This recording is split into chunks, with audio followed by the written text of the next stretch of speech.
Hello students, आज हम discuss करेंगे आपको रिलेशन एंड फंक्शन चैप्टर। उसमें से रिलेशंस के बारे में आपको हम डिस्कस करेंगे। लास्ट क्लास में हमने डिस्कस किया था आपको कार्टेशियन प्रोडक्ट ऑफ सेट्स के बारे में। रिलेशन जो होता है mathematically different kind of relation between the mathematical objects. जैसे आपने देखा होगा रिलेशन क्या क्या होता है मैथमेटिक्स में। Equal sign, that is greater than, less than, greater equal to, less equal to, unequal, that is not equal to, not greater than, not less than. This one the sign of divides between integers and this one congruent between integers. तो ये सब sign होते हैं, इन्हीं को कोई भी दो इंटीजर के बीच का हम रिलेशन निकालते हैं। यदि हम रिलेशन को समझने की कोशिश करें तो हम आपको एक ग्राफिकली रिप्रेजेंट करके आपको समझाने की कोशिश करते हैं। मान लो बात आपके पास टू सेट्स हैं। सेट्स ए में राम, सीता, हरि एंड ओम है, ये नेम्स हो गए। एंड सेट बी में सब्जेक्ट्स हो गए, arts, maths, Hindi, science, English and so on. तो यदि हम ए क्रॉस बी निकालेंगे तो आपको मालूम है ए क्रॉस बी होता है Cartesian product of sets x Y belongs to A B such that x belongs to A और वाई बिलोंग्स टू बी। तो इसमें जो ऑर्डर्ड पेयर बनेंगे वो बनेंगे Ram art, Ram maths, Ram Hindi, Ram science, Sita arts, Sita maths, Hari maths, Om Hindi, Om science, Om English, so many relations. तो यहाँ पे हमने इसको ग्राफिकली बनाने की कोशिश किया हुआ है। हमने यहाँ पे एक्स एक्सिस में सेट ए के एलिमेंट ले लिया है और वाई एक्सिस में सेट बी के एलिमेंट ले लिया है। ये सेट ए में हो गए राम, सीता। तो ये जो पोजीशन है ये हम बोलेंगे राम और हिंदी की है। ये जो पोजीशन है ये सीता और साइंस की हो गई। ये जो पोजीशन है ये हरि और इंग्लिश की हो गई। ये जो पोजीशन है वो हिंदी और ओम की हो गई। ये जो पोजीशन है ये ओम और मैथ्स की हो गई। इस टाइप से आपके पास डिफरेंट, लेकिन आपके पास जो भी यहाँ रिलेशंस आ रहे हैं वो सभी रिलेशंस ये जो ए क्रॉस बी है इसका सबसेट ही होगा। तो हम क्या बोल सकते हैं, so any relation must be subset of A cross B. अब यदि हम रिलेशंस के बारे में देखें इसकी डेफिनेशन क्या है तो हम बोलते हैं कि let A and B are two non empty sets then A relations R from A to B is a subset of A cross B. यानी यदि A and B are two non empty sets हैं तो हम एक relation निकालते हैं ए to B में जो ए क्रॉस बी का सबसेट होगा। यानी R is relation from A to B means R must be subset of A cross B. यदि हम बोलें आपको यदि A B belongs to R है तो now we can say A is related to B, और इसको हम लिखते हैं ए आर बी, मतलब ए और बी के बीच में एक रिलेशन आर है। यदि हम बोलें कि if A B does not belongs to R, इसका मतलब क्या हुआ कि A is not related to B and we return as A R not B, यानी ए और बी के बीच में कोई रिलेशन आर नहीं है। तो मतलब ये हुआ कि कोई भी रिलेशन आर जो है वो पहले तो बात है कि ए क्रॉस बी का सबसेट होगा। यदि हम लेके चलते हैं कि भाई ए से बी में रिलेशन है तो हम लिखते हैं उसको ए आर बी। यदि बोलते हैं कि ए में आर का रिलेशन नहीं है तो बोलते हैं A does not relation with B. एक एग्जांपल समझने की कोशिश करें। हम एक एग्जांपल ले रहे हैं कि मान लें कि ए के एलिमेंट 3, 4, 5 हैं और बी के एलिमेंट 4, 5, 6 है। Then which of the following are function from A to B, ये हमारा क्वेश्चन है। तो पहले हमें देखना पड़ेगा कि भाई ए और बी के एलिमेंट का पहले हमको ए क्रॉस बी निकालना पड़ेगा। यानी हमें निकालना पड़ेगा पहले आपको ए क्रॉस बी।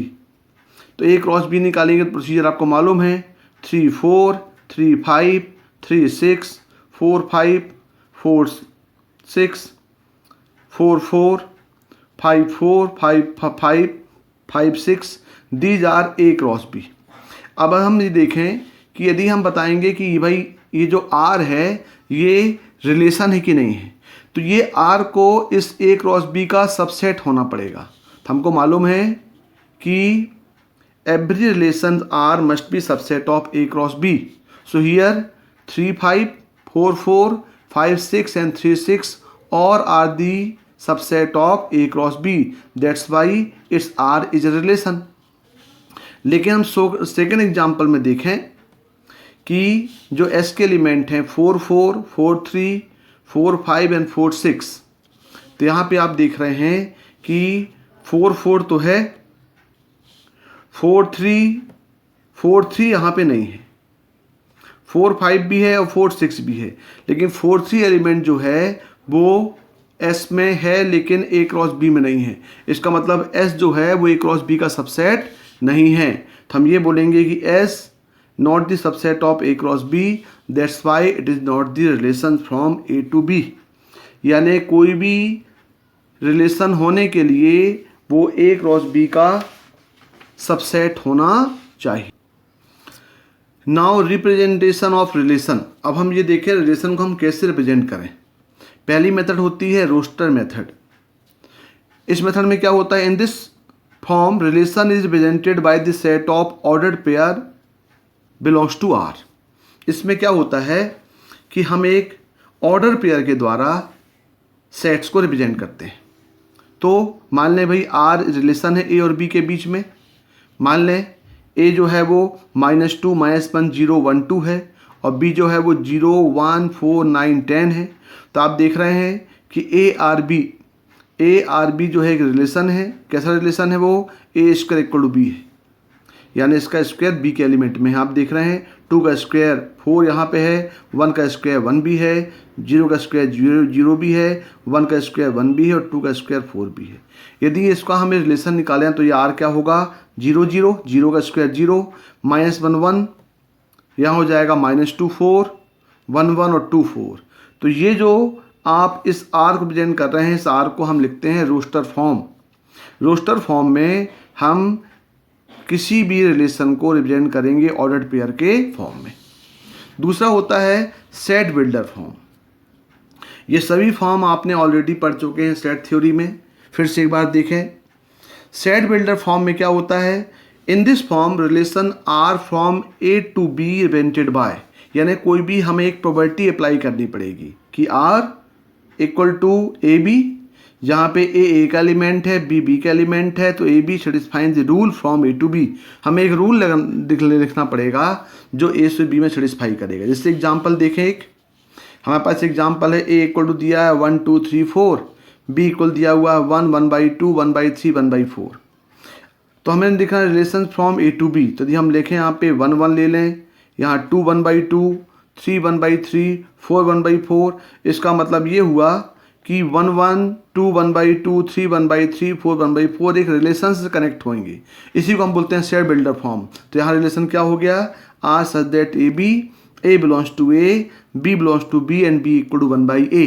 यानी आप यहाँ पे ये b इक्वल टू 1/a को 1 1 2 1/2 3 1/3 4 1/4 में रिप्रेजेंट करेगा, सेटिस्फाई करेगा। तो जब हम किसी सेट को, रिलेशंस को हम कनेक्ट करते हैं उसकी प्रॉपर्टी से, तो उसको बोलते हैं सेट बिल्डर फॉर्म। और जब हम उसको कनेक्ट करते हैं with the help of ordered pair, तो उसको हम बोलते हैं रोस्टर फॉर्म। नेक्स्ट होता है by arrow diagram. Arrow diagram क्या है कि इसमें हम क्या करते हैं, दो सेट दिए गए हैं ए और बी के, यदि उनके बीच में कोई रिलेशन है तो हम उस रिलेशन को एरो द्वारा शो करते हैं। जैसे ए इक्वल दिया है 1 2 3 4 5, यहाँ दिया है 2 3 4 5 6 7। तो हमारे पास ये रिलेशन आर दिया हुआ है 1 2 2 4 3 5 4 6 एंड 4 7। तो इसको हम एक डायग्राम से समझने की कोशिश करें कि भाई आपके पास ए है, बी है, तो 1 2 3 4 5 हुआ, 2 3 4 5 6 7 हो गया। तो अभी देखें 1 से 2 कनेक्ट है, तो 1 से 2 एक एरो से कनेक्ट हो गया, 2 से 4 कनेक्ट हो गया, 3 से 5 कनेक्ट हो गया, 4 से 6 हो गया, 4 से 7 हो गया। तो ये जो रिलेशन है, यदि हम इसको इस वे से रिप्रेजेंट करेंगे तो बोलेंगे ये बाय एरो डायग्राम। नेक्स्ट होता है लेटिक। लेटिक मेथड क्या है, लेटिक मेथड में हम कोई भी रिलेशन आर को ए से बी में बाय डार्किंग द डॉट्स, यानी हम उसको ग्राफिकली रिप्रेजेंट करेंगे, darking the dot of A cross B.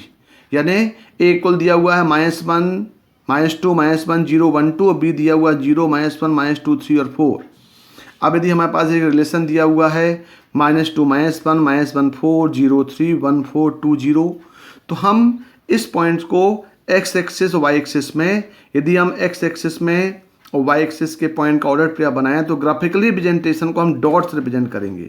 ये पोजीशन हो गई -2 -1, ये पोजीशन हो गई -1 4, ये हो गई 1 4, ये हो गया 0 3, ये हो गया 2 0। तो इस टाइप के पॉइंट से हम यदि रिप्रेजेंट करते हैं तो उसको हम बोलते हैं बाय लेटिस। तो टोटल रिलेशन को रिप्रेजेंट करने की आपके पास 4 मेथड्स हैं। पहली मेथड है रोस्टर मेथड, दूसरा है सेट बिल्डर फॉर्म, तीसरा है एरो डायग्राम एंड फोर्थ हो गया ये लैटिस मेथड। अब हम डिस्कस करेंगे टोटल नंबर ऑफ रिलेशंस का। अब यदि ए और B two non empty finite sets हैं और मान लें कि ए में एम एलिमेंट कंटेन करता है सेट ए में और एन एलिमेंट बी में कंटेन करता है, मतलब number of element of A M है और number of element of B N है।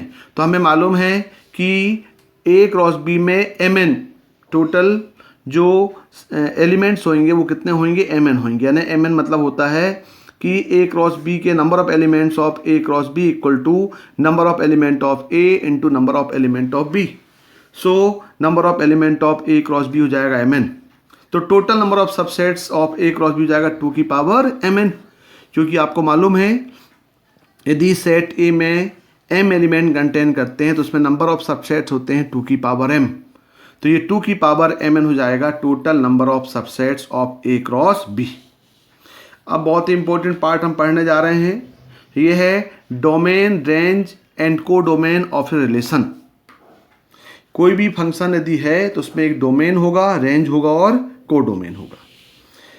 मान लें भाई आपके पास ए से बी में कोई रिलेशन आर है, तो then the set of first component of the coordinate of the ordered pair of R from A to B is called domain of R. यदि हमारे पास एक relation R A to B में है तो जो फर्स्ट कंपोनेंट होगा ए वो कहलाएगा डोमेन ऑफ आर। यदि हम देखें the set of second elements in relation R from the set A to B is called range of R. यानी यदि हमारे पास कोई रिलेशन आर है ए टू बी में तो ए के जो एलिमेंट्स होंगे उसको हम बोलेंगे डोमेन, और जो सेकंड सेट है उसके जो एलिमेंट्स हैं उसको हम बोलेंगे रेंज, और whole set of element of B is called codomain. B के सभी एलिमेंट्स को हम बोलेंगे कोडोमेन, लेकिन वो एलिमेंट जो ए से बी में कनेक्टेड हैं उसको हम बोलेंगे रेंज। यानी हम बोल सकते हैं कि रेंज जो है वो subset of A cross range subset of codomain है। इसका मतलब हम ये बोल सकते हैं कि यदि एक relation R A to B में है तो डोमेन ऑफ आर जो होगा वो ए होगा, ए जो होगा वो A B belongs to R है, और B such that A B belongs to R, ये हो जाएगा रेंज, और को डोमेन जो होगा all the element of B हो जाएगा। मतलब ये हुआ कि हमारे पास यदि कोई relation R A to B में है तो element of A simple known as domain, an element of Y is simple known as codomain, but those element which are the images of the particular element of A, these are range। यदि हम range और domain को और समझें तो देखें एक examples आपको समझने की कोशिश करें कि हमें एक डोमेन और रेंज फाइंड करना है। पहला दिया हुआ है 3 5 4 6 5 9 7 12, दूसरा दिया हुआ है 1 2 2 2 3 2 4 2, और थर्ड क्वेश्चन है 3 2 1 3 3 3 4 3 5 और 3 6। इसका मतलब ये हुआ यदि हम पहला क्वेश्चन देखें कि रिलेशन दिया है आर 3 5 4 6 5 9 7 12, तो आप देख रहे हैं कि भाई इसका मतलब क्या हुआ, 3 और 5 आर से कनेक्टेड हैं, 4 और 6 कनेक्टेड हैं, 5 और 9 कनेक्टेड हैं, 7 और 12 कनेक्टेड हैं। तो जो पहला एलिमेंट ए का है 3 4 5 7 ये कहलाएगा डोमेन, और 5 6 9 12 ये कहलाएगा रेंज, क्योंकि हमने पढ़ा हुआ है कि यदि आर कनेक्टेड होता है ए से बी में तो एलिमेंट ऑफ ए को बोलते हैं डोमेन और एलिमेंट ऑफ बी को बोलते हैं रेंज। बिल्कुल सिमिलर दूसरे एग्जाम्पल में देखें आप यदि R1 दिया है 1 2, ये दिया 2 2 3 2 और 4 2, तो ये 1 2 3 4 element of A, that is domain of R1, क्योंकि R1 रिलेशन है। और बाकी 2 2 2 2 एक ही एलिमेंट है, तो वो हो गई रेंज उसकी। बिल्कुल सही। तीसरा एग्जाम्पल देखें, R2 को रिलेशन दिया हुआ है 3 2 3 3 3 4 3 5 3 6। इसका मतलब है कि इसका जो डोमेन है वो एलिमेंट ऑफ ए है, यानी यहाँ हो गया 3, और बाकी रेंज जो हो गया वो R2 की रेंज क्या हो गई, एलिमेंट ऑफ बी, यानी 2 3 4 5 6। ये हो गया 2 3 4 5 6, ये हो गया रेंज ऑफ R2। मतलब बोलने का ये कि यदि कोई भी रिलेशन RA to B में है तो एलिमेंट ऑफ ए को बोलते हैं डोमेन और एलिमेंट ऑफ बी को बोलते हैं कोडोमेन। लेकिन जो those element which are the images of the particular element of A, these are range. एक और एग्जांपल समझने की कोशिश करें कि मान लीजिए बात आपके पास R एक रिलेशन दिया है फ्रॉम A 2 4 5 से B 1 2 3 4 5 6, और डिफाइन क्या किया है, रिलेशन क्या है, रिलेशन है एक्स आर वाई, यानी एक्स आर वाई बोल रहा है एक्स डिवाइड्स वाई। क्या दिया है, एक एलिमेंट दिया है, बी के एलिमेंट दिया है, तो बोल रहा है एक्स डिवाइड्स वाई। तो हमको आर के सेट ऑफ ऑर्डर पेयर निकालना है पहली, और दूसरा निकालना है उसका domain, range and codomain of R. तो आप देख रहे हैं यहाँ पे कि यदि हम यहाँ देखें कि 2 4 5 ये बोल रहा है एक्स डिवाइड्स वाई, तो हम बोल सकते हैं यहाँ पे क्लियरली क्या हो गया, 2 divide 2, 2 divide 4, 2 divide 6, 2 divide 8, 4 divide 4 and 4 divide 8। मतलब यदि हम ए और बी को आपस में ऑर्डर पेयर बनाएं तो ऑर्डर पेयर बोल रहा है एक्स डिवाइड वाई, तो 2 2 से डिवाइड होगा, 2 4 से होगा, 2 6 से होगा, 2 8 से होगा, 4 4 से होगा और 4 8 से होगा। तो आपके पास एक आर क्या आ गए, 2R2 2R4 2R6 2R8 4R4 4R8, यानी R मिल गया 2 2 2 4 2 6 2 8 4 4 4 8। इसका मतलब इसका जो डोमेन है वो क्या मिल गया, डोमेन मिल गया 2 4 और रेंज हो गया 2 4 6 8। यानी ये जो रिलेशन मिल गया, इस रिलेशन में देखना है, इस रिलेशन में जो डोमेन होगा वो 2 4 होगा और रेंज जो है 2 4 6 8 है। लेकिन codomain simple element of R, यानी जो बी के एलिमेंट्स हैं ये सभी एलिमेंट क्या कहलाएंगे, कोडोमेन कहलाएंगे। लेकिन जो ए से कनेक्टेड हैं उसको हम बोलेंगे रेंज। तो यहाँ पे 2 4 domain, because element of A ये क्या हो रहे हैं 2 4 6 8 एलिमेंट ऑफ बी, क्योंकि these are connected with A, but element of whole B 1 2 3 4 6 8 these are range, codomain. Similar one more example देखें, एक और एग्जाम्पल यहाँ पे समझने की कोशिश करें कि मान लें भाई दिया हुआ है determine the domain and range of the relation R X X cube where X is the prime number less than 10। तो हम देखें पहले प्राइम नंबर लेस देन 10 क्या होगा, 2 होगा, 3 होगा, 5 होगा, 7 होगा। अब यदि हम देखें कि भाई ये सब x की वैल्यू हैं, यदि हम x को 2 पुट करेंगे तो y हो जाएगा x x क्यू में पुट करेंगे तो आएगा 2 8, 3 पुट करेंगे तो यहाँ हो जाएगा 3 27, 5 पुट करेंगे तो आएगा 5 125 और 7 पुट करेंगे तो आएगा 7 7 की हो जाएगा 7 2 43। तो आपके पास क्या मिल गया रिलेशन, r क्या मिला, r मिल गया 2 8 3 27 5 125 7 3 43।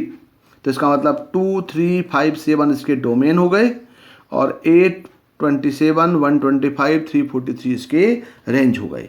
क्योंकि जब आपने पढ़ा हुआ है जब रिलेशन A to B में है तो element of A is known as domain और element of B is known as range.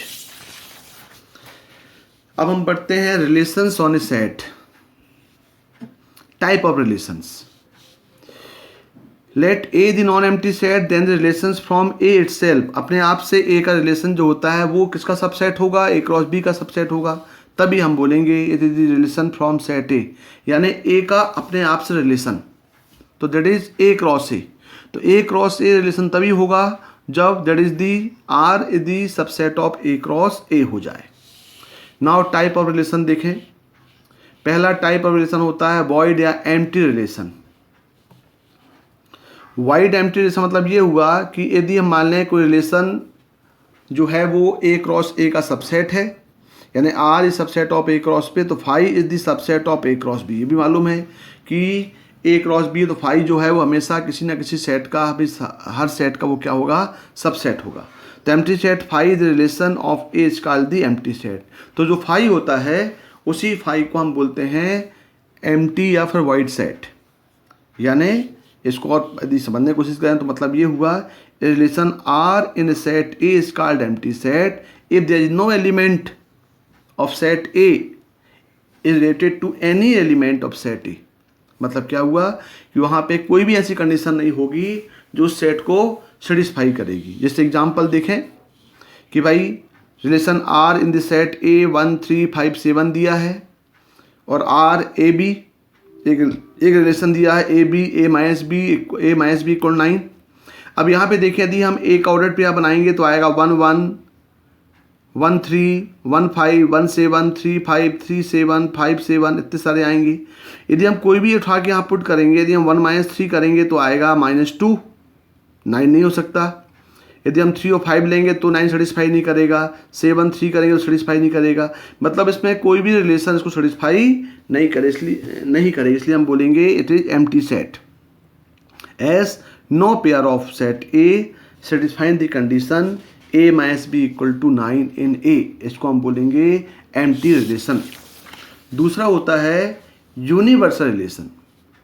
Universal relation मतलब ये हो गया कि भाई कोई रिलेशन आर सेट ए में है तो उसको हम बोलेंगे यूनिवर्सल सेट। कब बोलेंगे, जब को सभी रिलेशन उसमें जितने भी एलिमेंट्स आएंगे सभी उस गिवन कंडीशन, उस गिवन रिलेशन को सेटिस्फाई करेंगे।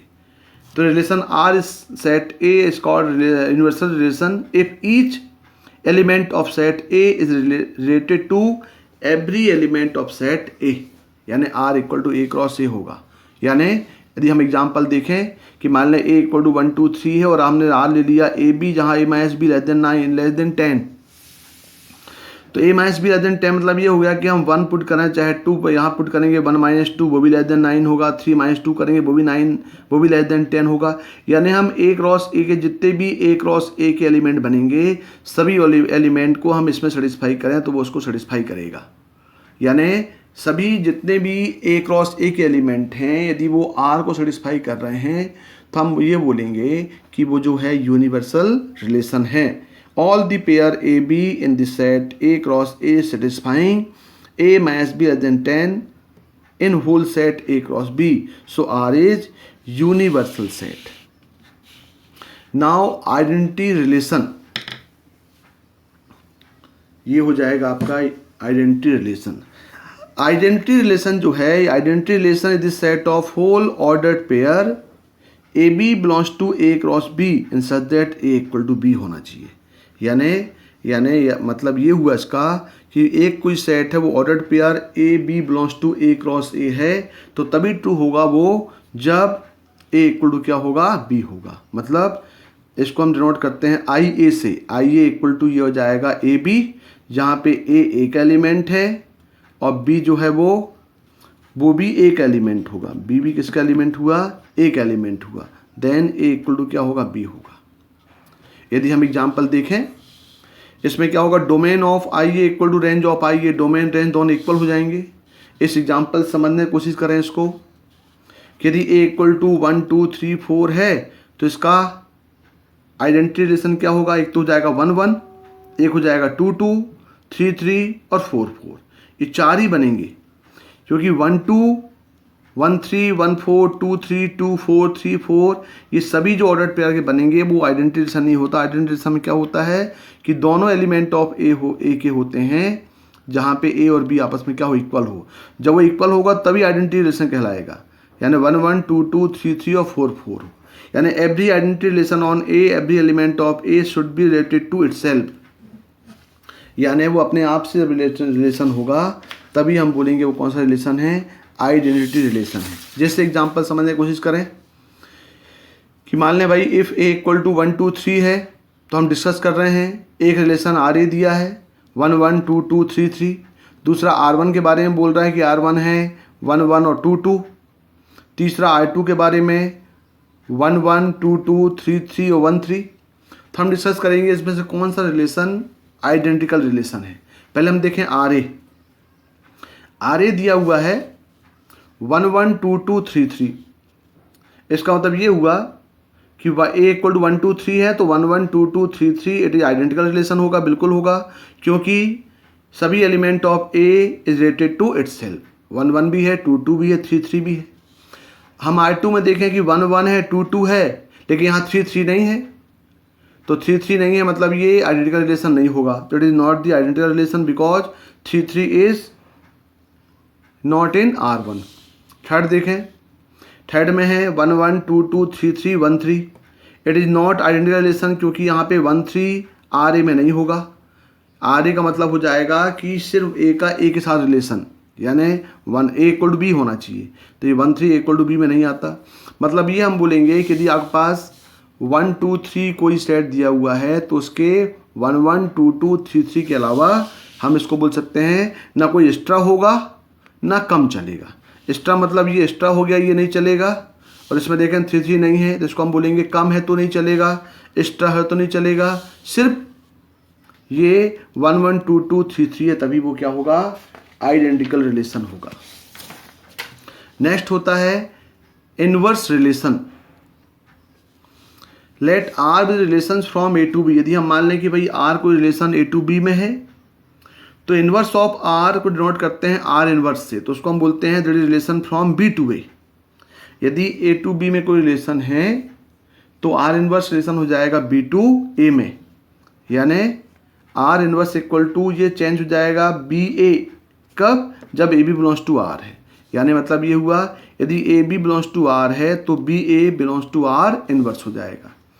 Are inverse consist of those ordered pair which when result belongs to R, यानी आर इनवर्स में वो सभी एलिमेंट्स आएंगे जो रिवर्स फॉर्म में आर को सेटिस्फाई कर रहे हैं। यानी यदि हम बोलेंगे रिलेटिव इनवर्स रिलेशन में क्या होता है, domain of R inverse equal to range of R हो जाएगा और range of R inverse equal domain of R हो जाएगा। क्यों? क्योंकि हमने पढ़ा हुआ है यदि कोई relations R A to B में है तो एलिमेंट ऑफ ए जो है वो डोमेन है और एलिमेंट ऑफ बी जो है वो रेंज है, लेकिन जब आर इनवर्स होगा तो वो एलिमेंट बी टू ए हो जाएगा। तो बी मतलब आर इनवर्स के लिए बी पहले आएगा, यानी बी हो जाएगा डोमेन और ए हो जाएगा रेंज। एक एग्जांपल से समझने की कोशिश करें यहाँ पे, ये यहाँ पे दिया हुआ है कि इफ़ ए इक्वल टू 1 2 3 और बी इक्वल दिया हुआ है A B C D and let R दिया है 1 ए 2 बी 3 सी और 2 डी। तो यदि 1 ए 2 बी 3 सी 2 डी एक आर रिलेशन है तो उसका इन्वर्स क्या हो जाएगा, ये चेंज हो जाएगा। ये 1 ए से ए 1 हो गया, 2 बी से बी 2 हो गया, 3 सी से सी 3 हो गया और 2 डी से ये डी 2 हो गया। मतलब यदि हम देखें 1 2 3 है और यहाँ ए बी सी डी है, रिलेशन क्या है, 1 का ए के साथ, 2 का बी के साथ, 3 का सी के साथ और 2 का डी के साथ। अब यदि हम इसको इन्वर्स में देखें तो ये आर रिलेशन है। अब आर इन्वर्स आएगा तो यहाँ पे क्या हो जाएगा, ये हो जाएगा ए बी सी डी। अब ये जो होगा ये हो जाएगा बी हो जाएगा, ये क्या होगा बी, और ये क्या हो जाएगा आपका ये ए हो जाएगा, यानी चेंज हो गए। ये ए बी सी डी हुआ, ये 1 2 3 हुआ। अब क्या बना, ये A to 1, ये हो गया B से 2, ये हो गया C से 3, हो गया D to 2 हो गया। तो क्या हो गया, इसको हम बोलेंगे इनवर्स रिलेशन। तो यहाँ पे हम देखें यदि कि R के लिए 1 2 3 जो होगा, 1 2 3 जो होगा R के लिए ये डोमेन कहलाएगा और A B C D जो होगा वो R के लिए रेंज होगा। लेकिन R इनवर्स के लिए जो A B C D है वो डोमेन हो जाएगा और जो 1 2 3 है वो रेंज हो जाएगा। यानी R का जो डोमेन है वो R का जो डोमेन है वो R इनवर्स का रेंज है और जो R के लिए रेंज है वो R इनवर्स के लिए डोमेन है। इसलिए हमने ऊपर लिखा हुआ है कि domain of R inverse equal to range of R और range of R inverse equal domain of R। अब एक एग्जांपल से समझने की कोशिश करें इस क्वेश्चन को कि मान लें कि let A be the set of first 10 natural numbers and R is relation to A defined by X Y belongs to R। Relation क्या दिया है, x + 2y = 10 दिया है। R x y x belongs to A है, y belongs to A है, और x plus two Y equal to क्या दिया है, 10 दिया है। हमें आर और आर इन्वर्स निकालना है और दोनों के डोमेन निकालना और दोनों के रेंज निकालना है। मतलब ये हुआ कि यहाँ पे X Y belongs to R दिया है और रिलेशन दिया X plus two Y equal to 10। तो हम मान लेते हैं y इक्वल टू हो जाएगा 10 minus x by two when x Y belongs to A. अब यहाँ पे बोल रहा है फर्स्ट 10 नेचुरल नंबर दिया, यहाँ पे ए क्या है, फर्स्ट 10 नेचुरल नंबर है। इसका मतलब ए इक्वल टू हो जाएगा यहाँ पे 1 2 3 4 5 6 7 8 9 10, और हमने एक रिलेशन निकाल लिया है। यहाँ पे हो गया y equal to 10 minus x by two. अब यदि यहाँ पे हम x इक्वल 1 पुट करेंगे तो y इक्वल टू क्या होगा, ये हो जाएगा 10 minus 1 by two equal 9 by two. तो 9 बाई टू जो है वो ए में नहीं है, इसलिए डज नॉट बिलोंग्स टू ए होगा। तो हम वो वैल्यू को एक्सेप्ट करेंगे जो जिसके लिए वाई बी इस एक एलिमेंट में हो, यानी ये हो जाएगा 2 4 6 और 8 में। x 2 है तो y 4 है, तो रिलेशन 2 4 रेंज टू आर हो गया। x इक्वल टू 4 है तो y 3 आ गया, तो ये 4 3 बिलोंग्स टू आर हो गया। x इक्वल टू 6 है, y 2 आ गया, तो ये 6 2 बिलोंग्स टू आर हो गया। और x इक्वल टू 8 है तो y इक्वल टू आ गया 1, तो ये 8 1 बिलोंग्स टू आर हो गया। हालांकि हम r इक्वल टू यहाँ पे पुट करेंगे 3 5 7 पुट करेंगे, लेकिन 3 5 7 के लिए a जो है वो नॉन इंटीजर मिलेगा, नॉट नेचुरल नंबर मिलेगा, क्योंकि हमें यहाँ पे सिर्फ जो एलिमेंट मिलने चाहिए वो a के मिलने चाहिए। तो इसी को हम रिलेशन बनाएंगे। तो रिलेशन क्या बन गया, 2 4 4 3 6 2 और 8 1। इसका मतलब ये हुआ कि रिलेशन r मिला 2 4 4 3 6 2 और 8 1। तो r इनवर्स क्या हो गया, ये रिवर्स हो गया। 4 2 4 3 का 3 4 6 2 का 2 6 और 8 1 का 1 8। इसका मतलब ये हुआ कि डोमेन ऑफ r, इसके डोमेन हो गए एलिमेंट ऑफ a 2 4 6 8 और रेंज क्या हो गया 4 3 2 1। और आर इनवर्स का तो आपने पता आपको मालूम है, डोमेन ऑफ आर जो होता है वो रेंज ऑफ आर इनवर्स होता है, और जो डोमेन ऑफ आर इनवर्स है वो रेंज ऑफ आर हो जाता है। इसका मतलब ये हुआ कि 2 4 6 8 ये हो गया domain of R and range of R inverse, और 4 3 2 1 ये हो गया डोमेन ऑफ आर इनवर्स, और ये equal to range of R हो गया। एक एग्जाम्पल और देखें। The relation of R defined by a 1 2 3 by A R B if A square minus B square less equal to 5। तो हमको शो करना है कि आर इनवर्स और आर दोनों इक्वल है। यदि इक्वल है तो हमको फाइंड करना है डोमेन ऑफ आर और रेंज ऑफ आर। तो ए हमें चाहिए 1 2 3 दिया, तो यदि हम ए इक्वल टू 1 पुट करेंगे तो ए square minus B square less equal to 5 हुआ, यानी इक्वल 1 पुट किया तो ये हो गया 1 minus B square less equal to 5। मतलब B square minus 1 less equal to 5, मतलब बी की वैल्यू क्या क्या पॉसिबिलिटी हो सकती है, इसमें 1 और 2 हो सकती है, यानी ए का 1 और बी का हो गया 1 2। बिल्कुल सिमिलर यदि हम ए इक्वल 2 पुट करेंगे तो ए स्क्वायर माइनस बी स्क्वायर हो जाएगा 4 minus B square less equal to 5, यानी B square minus 4 less equal to 5, तो बी आ गया 1 2 3। बिल्कुल सिमिलर ए इक्वल 3 पुट करेंगे तो बी इक्वल टू आएगा 2 3। तो यहाँ पे ए 1 के साथ बी के 1 2, मतलब ये ऑर्डर पे क्या बनेगा 1 1 और 1 2। ये ए के साथ मिले 1 2 3 तो मिला 2 1 2 2 और 2 3, और ए के साथ 3 के साथ मिला तो ये मिला 3 2 और 3 3। इसका मतलब आपके पास जो आर है, आर मिल गया 1 1 1 2 2 1 2 2 2 3 3 2 और 2 3। इसका यदि इन्वर्स निकालेंगे, इन्वर्स ऑफ आर, तो ये 1 1 का 1 1 हो जाएगा, ये 1 2 का 2 1 हो गया, 2 1 का 1 2 हो गया, 2 2 का 2 2 होगा, 2 3 का 3 2 हुआ, 3 2 का 2 3 हो गया, 3 3 का 3 3 होगा। यदि आप देखेंगे तो आर के एलिमेंट और आर इनवर्स के एलिमेंट दोनों सेम हैं। तो ये प्रूफ हो गया कि इस रिलेशन में आर इनवर्स आर दोनों इक्वल होगा। जब इक्वल होगा तो आपको मालूम है डोमेन ऑफ आर हो जाएंगे 1 2 3 और रेंज ऑफ आर हो जाएंगे 1 2 3, क्योंकि यहाँ पे क्या है, जब दोनों आर इनवर्स और आर इक्वल होते हैं, यानी इनवर्स फंक्शन का, इनवर्स रिलेशन का जो डोमेन और रेंज है वो आपस में इक्वल होते हैं, तो domain of R equal to range of R हो जाएगा। या और दूसरा हम बोल सकते हैं ये दोनों डोमेन रेंज निकल गया। तो बाकी आप अपने टेक्स्ट बुक से क्वेश्चन लगाइए, है ना। Okay, thank you.